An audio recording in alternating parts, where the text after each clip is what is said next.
ठीक है। तो बच्चों ये जो डेफिनेट इंटीग्रेशन होता है ये एरिया बताता है और डेरिवेटिव क्या बताता है? Slope of tangent. ये फर्क है। जैसे बच्चों समझिए जरा गौर से, देखें इसको समझें। जैसे हम एक सिंपल अभी वी टी और ए टी और इस सबको छोड़ते हैं, सिंपल एक्स वाई की बात करता हूं मैं, है ना, सिंपल एक्स वाई की बात करता हूं। तो एक कोई भी ग्राफ मैंने ड्रॉ कर दिया, कोई भी आर्बिट्रेरी ग्राफ ले लेते हैं। से ये ग्राफ है, इसमें ये वाई एक्सिस है और ये एक्स एक्सिस है। ठीक है। से दिस इज सम ग्राफ और ये y equal to some f x दिया हुआ है, यानी y equal to f x का मतलब क्या हुआ कि x के टर्म्स में कुछ y का रिप्रेजेंटेशन है। सीख लो जरा ध्यान से। अब हम दो टर्म लिख रहे हैं। क्या लिख रहे हैं? एक टर्म लिखते हैं कि साहब dy बाई डी एक्स की वैल्यू बताइए at x equal to x naught. एक ही टर्म लिख रहे हैं। और एक टर्म लिख रहे हैं कि y डी एक्स बताइए x इक्वल टू ए से लेकर x इक्वल टू बी तक। बहुत ध्यान से सीखो। दो बातें। पहली बात, x equal to x naught पर dy बाई डी एक्स बताना, this is the first part. और सेकेंड पार्ट है कि a से b में y डी एक्स बताना है।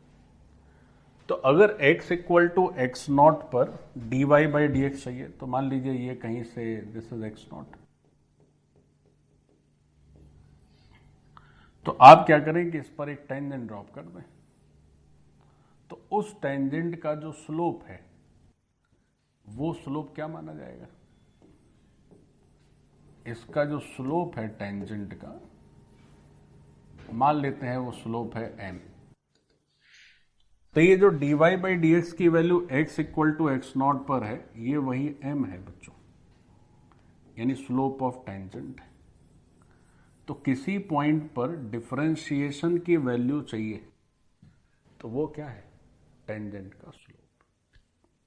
अब दूसरी बात है कि साहब इसका इंटीग्रेशन करिए y का x के रिस्पेक्ट में।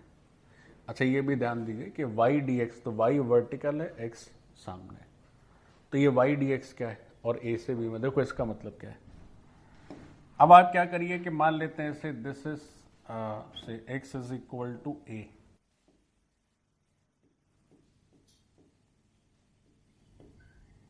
ये है x इक्वल टू a।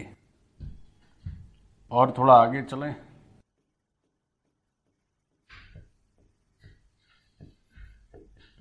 तो ये है x इक्वल टू b। तो अगर a से b में y dx पूछ रहे हैं तो उसका मतलब होता है ये पूरा एरिया, ये एरिया। तो ये जो पूरा एरिया है ये एरिया है a।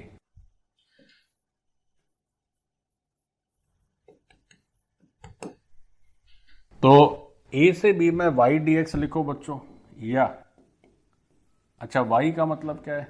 fx। वो कर्व दिया है y इक्वल टू fx का कर्व है। fx कुछ भी हो सकता है, ऐसे y equal to sine x हो गया, y equal to x square हो गया, कुछ भी fx है। तो a से b में आप y को इंटीग्रेट करें तो दैट इज एरिया a। ठीक। Area bounded by the curve with x axis from x equal to a to x equal to b. So this is the basic logic. तो कभी भी जब इंटीग्रेशन की बात आए तो इंटीग्रेशन का मतलब क्या है? तो इंटीग्रेशन का मतलब ये होगा कि area bounded by y equal to f x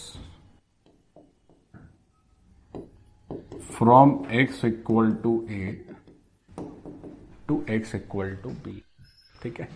वैसे बच्चों इसका प्रूफ भी कर सकते हैं, बट अभी उस सब की तुम्हें जरूरत नहीं, तुम डायरेक्ट यही याद रखो। प्रूफ का चलो थोड़ा सा प्रूफ भी तुमको बता देते हैं कैसे ये होता है।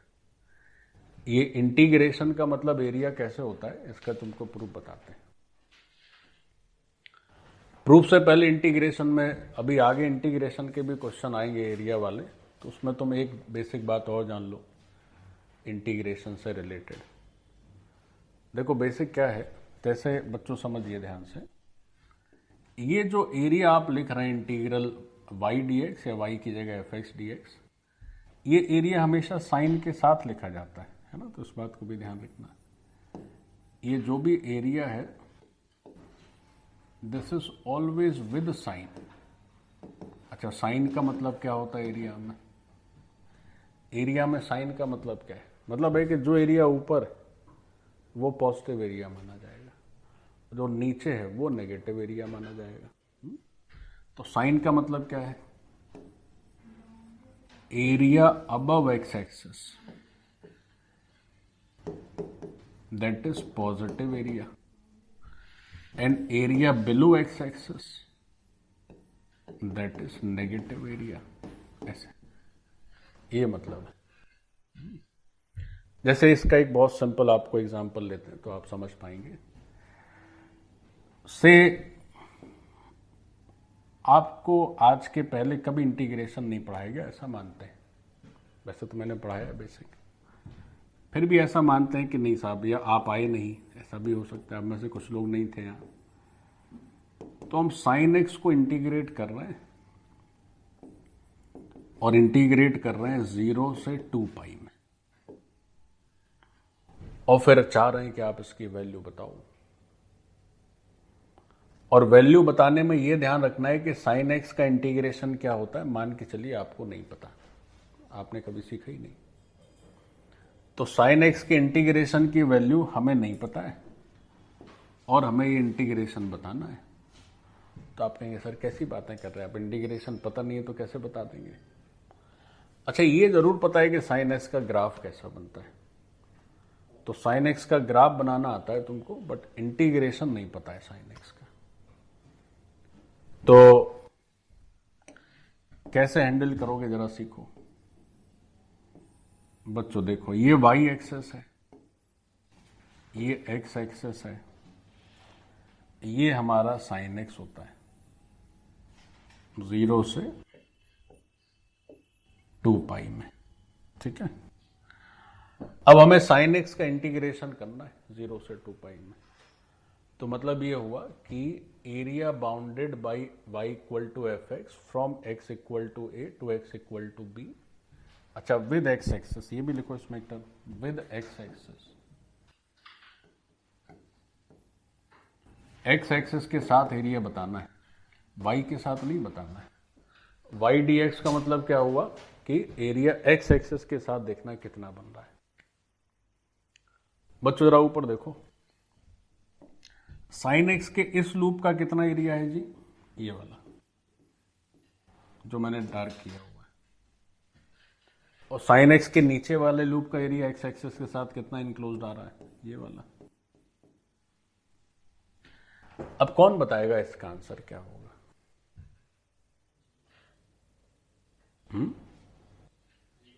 बिल्कुल सही, 0 होगा। 0 कैसे? ऊपर का एरिया है a, तो नीचे का एरिया क्या होगा? -a। तो ले दे के उत्तर क्या हो जाएगा? 0, लाइक दिस।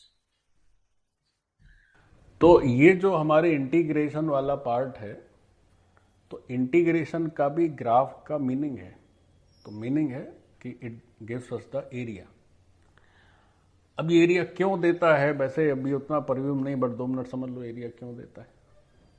जैसे हमने ये तो सीख ही लिया था ना कि डिफरेंशिएशन टेंजेंट की स्लोप क्यों देता है, ये तो डिटेल में सीखा है। अब ये इंटीग्रेशन एरिया क्यों देता है, इसको भी थोड़ा 2 मिनट के लिए देख लो। देखो एरिया कैसे देता है, शुरू करते हैं। तो अगर आपको साइन एक्स के इंटीग्रेशन का फॉर्मूला नहीं पता है बट ग्राफ पता है, तो आप आंसर लिख सकते हैं, ठीक। लेकिन अगर सोचो कि यही इंटीग्रेशन 0 से पाई में ही रहता, तब क्या आंसर लिखते? तो इतना एरिया लिखते, बट ए है क्या पता नहीं है ना। ए की वैल्यू भी तो बतानी होगी। यहां तो इसलिए बात बन गई कि ऊपर का एरिया नीचे का एरिया बराबर है, प्लस माइनस कैंसिल हो गया। तो अब ये एरिया कैसे होता है इंटीग्रेशन, डेफिनेट इंटीग्रेशन एरिया को क्यों रिप्रेजेंट करता है, ये भी तुम सीख लो 2 मिनट के लिए, फिर हम लोग आगे काइनेमेटिक्स में वापस आ जाएंगे। तो बात चली कि y डेफिनेट इंटीग्रल, बच्चों ये इंटीग्रल तो पूरे फिजिक्स में ही आते हैं, तो आपको एरिया अच्छे से आना ही चाहिए। सो y definite integral gives area. तो बात हुई कि ये जो डेफिनेट इंटीग्रल है, एक एरिया कैसे हो जाता है,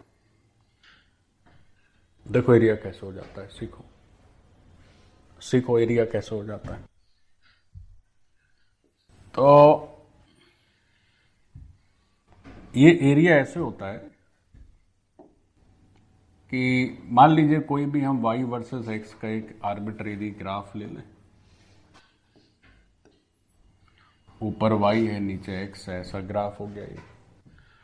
अब बच्चों ये जो आर्बिट्रेरी ग्राफ है, इसमें कोई भी आप अपनी मर्जी से कोई कर्व बना लीजिए। तो मान लेते हैं आपने ये कर्व ले लिया, so this is some y equal to fx।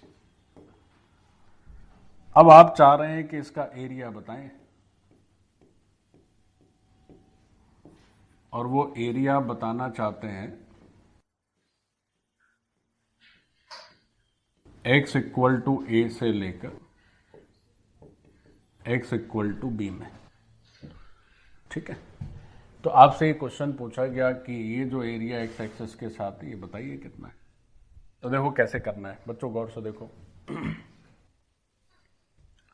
आप क्या करें कि ये ओरिजिन है से, तो ओरिजिन से x डिस्टेंस पर एक पतला सा वर्टिकल स्ट्रिप कंसीडर कर लें इस ग्राफ में, ये वाला। और ये जो वर्टिकल स्ट्रिप जो है वो बहुत पतला है, मीन्स उसकी थिकनेस ऑलमोस्ट नेग्लिजिबल है। तो let's say that negligible thickness is dx। अच्छा, एक तो ये बात हो गई। दूसरी बात, ओरिजिन से x डिस्टेंस पर है ये, तो ये हाइट से y हो गई। अब एक बात और सोचो कि वैसे तो ये जो आपको कलर्ड या डार्क पोर्शन दिख रहा है, ये रेक्टेंगल नहीं है, क्योंकि रेक्टेंगल में जैसे सारे एंगल नहीं, जैसे ये सीधी लाइन है, ये तो तिरछा है ना, बट है क्या कि ये इतना पतला है थिकनेस कि अगर आप इसको रेक्टेंगल भी अज्यूम कर लें, तो जैसे अगर इसको आप रेक्टेंगल अज्यूम करिए तो इतना एरिया छोटा सा छूट जाएगा आपका, बट वो ना के बराबर होगा, तो आप उसको रेक्टेंगल अज्यूम कर सकते हैं, because thickness of this element is very very small, almost tends to 0। तो इसे हम बोलते हैं कि एक डिफरेंशियल लेंथ एलिमेंट कहेंगे इसको, है ना, या आप डिफरेंशियल, और इसका एरिया डिफरेंशियल लेंथ एलिमेंट नहीं कहेंगे, ये डिफरेंशियल एरिया हो गया, छोटा सा पतला सा छोटा सा एरिया ले लिया, ठीक। तो अगर ये जो डिफरेंशियल एरिया है, ये जो डिफरेंशियल एरिया है, इसकी वैल्यू आपसे पूछी जाए, तो आप कहेंगे सर इसकी वैल्यू है, इसको लिखते हैं चलो a में d लगा दिए तो डिफरेंशियल एरिया हो गया। अच्छा, इसकी वैल्यू कितनी है, तो अगर इसको रेक्टेंगल की तरह कंसीडर करो तो इसकी हाइट है y, थिकनेस है dx, तो y dx हो गया बच्चों। ये हुआ कि नहीं हुआ, हाइट है y और चौड़ाई है dx, तो y dx is the differential area dA। अब ये वैल्यू हो गई dA की। अब आप सोचिए कि अगर इस कंप्लीट एरिया को ऐसे छोटे छोटे एरिया में डिस्ट्रीब्यूट कर लें, तो if we consider such infinite small negligible areas and we add all those areas, तो क्या हमें ये पूरा एरिया मिल जाएगा कि नहीं मिल जाएगा। तो जो कंप्लीट एरिया है, जो बच्चों हमारा कंप्लीट एरिया है, complete area bounded by fx, bounded by y equal to fx with x axis with x axis from x equal to a to x equal to b। तो वो complete area क्या है? ऐसे infinite areas का summation है। क्या है? This is sum of such infinite d a. ऐसे इनफाइनाइट स्ट्रिप्स आएंगे, उन सबको आप ऐड कर देंगे तो हमारा टोटल एरिया आ जाएगा। तो आप जितनी भी स्ट्रिप्स बन सकती हैं वो सारी स्ट्रिप्स बना लीजिए। तो स्ट्रिप्स बनाना कहां से चालू करना है तुमको? x बराबर a से, और कहां तक जाना है? x बराबर b तक। सबसे पहली स्ट्रिप आप यहीं बनाइए कॉर्नर में, उसका एरिया निकालिए। फिर दूसरी स्ट्रिप बनाइए, फिर उसका एरिया निकालिए। Similarly continue getting all the differential areas and then add them. तो जो एडिशन है वही तो टोटल एरिया है। तो अगर टोटल एरिया आपसे पूछा जाए, दैट इज कैपिटल ए, तो वो क्या हो जाएगा? Integral of all such small areas. और डीए की वैल्यू क्या है साहब? Y d x. और आपको ये कार्यक्रम कहां से शुरू करना है? ए से शुरू करना है, बी तक जाना है। अब y की वैल्यू क्या है? F x. तो आप एफ एक्स डी एक्स लिख लो, तो ये हो जाएगा तुम्हारा पूरा एरिया। बस इतना ही सा मामला है। तो किसी भी ग्राफ में जो हॉरिजॉन्टल एक्सेस है अगर वो x है और जो वर्टिकल एक्सेस है वो y है, तो y डी एक्स क्या दे देता है? उसका area. Area bounded by y equal to f x with x axis. इस तरह से नोट करिए।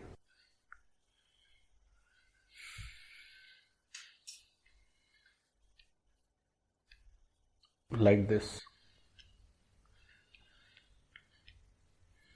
अब इसी में क्या है कि कोई उल्टा पूछ दे, बच्चों हम ये मान के चल रहे हैं कि तुम जो है आईआईटी जेई के लिए सोच के पढ़ने आए हो, तो वही मान के हम पढ़ा रहे हैं।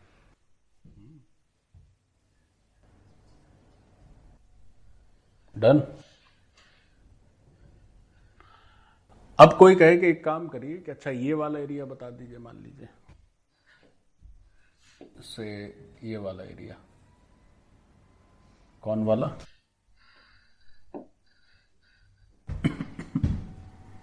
अच्छा इसको लिख लो फिर मैं। अब उल्टा कोई पूछ दे, क्या पूछते हैं? कहे कि सर देखिए ये तो आपने y बराबर एफ एक्स का एरिया बता दिया है x एक्सेस के साथ, आप सर हमें एरिया y एक्सेस के साथ बताइए क्या होगा। कोई कहने लगे कि अब आप एरिया में थोड़ा सा कॉम्प्लेक्सिटी डालिए सर। कैसे समझ में आएगा कि हम आईआईटी की तैयारी कर रहे हैं? ये तो बच्चों वाला है, थोड़ा सा इसमें बदलाव किया जाए। ठीक है भैया बदलाव कर देते हैं, ठीक है भैया बदलाव कर देते हैं। बोले कि अब ऐसा करो कि ये जो y बराबर एफ एक्स है इसका एरिया हम सर x एक्सिस के साथ नहीं निकालना चाहते, वो तो कोई भी निकाल लेगा, हम उसका एरिया y एक्सिस के साथ निकालना चाहते हैं। तो मान लेते हैं ये y इक्वल टू कुछ अल्फा हो गया और सर ये y इक्वल टू हो गया बीटा। सर हम तो ये एरिया चाह रहे थे, इसके बारे में आप कुछ बता सकते हैं क्या? बता सकते हैं बिल्कुल। कैसे? अब तुम्हारा इस एरिया में इंटरेस्ट आ गया है तो तुम ओरिजिन से y यूनिट हाइट पर क्या करो, फिर से एक डिफरेंशियल एलिमेंट ले लो, ऐसा ये वाला।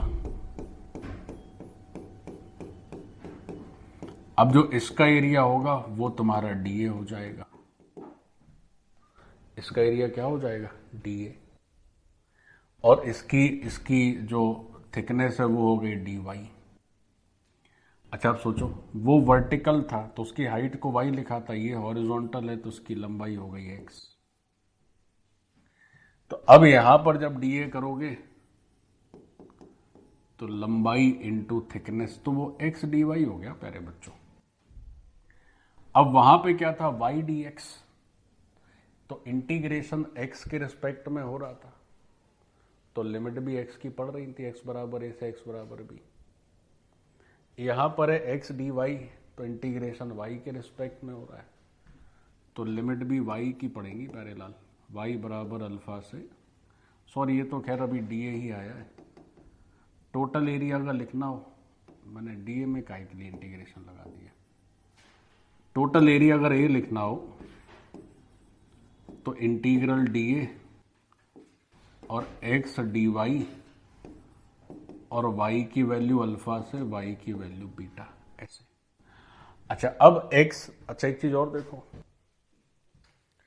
y के रिस्पेक्ट में इंटीग्रेशन है तो ये y के टर्म में रहेगा तभी ना तुम इंटीग्रेट करोगे। तो x को y के टर्म में लिखो बच्चों, देखो कैसे, जैसे मान लीजिए y बराबर रूट एक्स है तो x बराबर वाई स्क्वायर, इस तरह से है ना। तो अब यहां से x की वैल्यू मान लीजिए आपने सॉल्व करी हो, वो y के टर्म में gy हो गई। तो अब आपको y इक्वल टू अल्फा से y इक्वल टू बीटा और gy dy like this. So with this is your result. तो अगर हमें y dx करना है तो हम x में आगे बढ़ रहे हैं, ऐसे सोचो, तो y बराबर fx का इंटीग्रेशन, और बच्चों x dy करना है तो y चेंज हो रहा है ऐसे, तो ये वाला इंटीग्रेशन। तो अब हम ये जो मैंने लिखा तो है नहीं, हम क्या बता रहे हैं, हम बता रहे हैं area of x equal to gy with respect to y axis. अब ये जो एरिया है वो हमें किसके रिस्पेक्ट में चाहिए, ये एरिया हमें चाहिए y एक्सिस के रिस्पेक्ट में बच्चों, लाइक दिस। चलो नोट करो। चलो अब एक और बात समझ लें, ये हमने जो मैथमेटिकल इक्वेशन सीखी फिर एरिया फेरिया हो गया, अब एक बात और समझ लीजिए। क्या बच्चों, अभी हम जो मैथमेटिकल इक्वेशन पढ़ रहे थे, तो उस मैथमेटिकल इक्वेशन में जो आखिरी इक्वेशन थी हमारी, that was a is equal to dv by dt। गौर से देखें, बातचीत मत करिए। अब नॉन यूनिफॉर्म जो मोशन है उसमें भी दो वैरायटीज हैं। कौन कौन सी? नॉन यूनिफॉर्म का मतलब हुआ कि साहब एक्सीलरेशन बदलेगा। अब एक्सीलरेशन बदलेगा तो नॉन यूनिफॉर्म का मतलब है वेलोसिटी बदलेगी। तो वेलोसिटी का बदलने का रीजन क्या है? एक्सीलरेशन। अब नॉन यूनिफॉर्म में भी एक ऐसा हो सकता है कि एक्सीलरेशन कांस्टेंट रहे, और एक हो सकता है कि एक्सीलरेशन भी वेरिएबल हो। भाई एक्सीलरेशन है तभी तो नॉन यूनिफॉर्म मोशन है, तभी तो वेलोसिटी चेंज हो रही है। लेकिन अब एक्सीलरेशन भी वेरिएबल हो सकता है, तो फिर उसको कहेंगे motion 1D motion with non uniform acceleration, और एक बार कहेंगे 1D motion with uniform acceleration. ठीक है। तो अब अगर हम नॉन यूनिफॉर्म मोशन की बात करें बच्चों, तो वहां भी जो है दो वैरायटीज हो सकती हैं। ध्यान से सीखो। अगर नॉन यूनिफॉर्म मोशन की बात करें तो नॉन यूनिफॉर्म मोशन का बेसिक मतलब क्या हो गया? तो नॉन यूनिफॉर्म मोशन हमेशा तभी होगा जब क्या हो? एक्सीलरेशन नॉन जीरो हो। लेकिन ये जो एक्सीलरेशन है उसको लेकर भी फिर दो इसके क्लासिफिकेशन हो सकते हैं। कैसे? एक हो सकता है कि साहब यहां पर कांस्टेंट एक्सीलरेशन हो, या फिक्स्ड एक्सीलरेशन हो, और एक हो सकता है कि वेरिएबल एक्सीलरेशन हो। तो ऊपर अभी आपने जो इक्वेशन देखी है वो जनरल इक्वेशन है, वो सबके लिए एप्लीकेबल है, वो हमेशा सबके लिए एप्लीकेबल है। अब इसमें हम अगर चाहें तो वेरिएबल एक्सेलरेशन को भी यूज कर सकते हैं और कांस्टेंट एक्सेलरेशन को भी यूज कर सकते हैं। लेकिन अगर कांस्टेंट एक्सेलरेशन है तो हमारे पास एक और सेट ऑफ इक्वेशन होता है मोशन का, तो उसको फिर नेक्स्ट क्लास में करेंगे। तो पहले आप कांस्टेंट एक्सेलरेशन, वेरिएबल एक्सेलरेशन दोनों लिख लें। वेरिएबल एक्सेलरेशन को ही कई बार लिख देते हैं non uniform acceleration, non uniform acceleration, ये भी टर्म यूज कर सकते हो। और कांस्टेंट को ही कई बार लिख देते हैं यूनिफॉर्म एक्सेलरेशन, ये भी टर्म यूज कर सकते हो। तो नॉन यूनिफॉर्म मोशन में भी हम लोग दो तरह से मोशन को स्टडी कर सकते हैं, एक जिसका एक्सेलरेशन बदल रहा हो और दूसरा जिसका एक्सेलरेशन ना बदलता हो। एक जिसका एक्सेलरेशन बदलता हो और एक जिसका एक्सेलरेशन ना बदलता हो। तो अभी हमने ऊपर जो भी डिफरेंशियल इक्वेशन या इंटीग्रेशन वाली इक्वेशन लिखी वो जनरल इक्वेशन है, हर तरह के मोशन पर फिट बैठती है। ठीक है, आगे चलें। अब जैसे, या चलो अब नेक्स्ट क्लास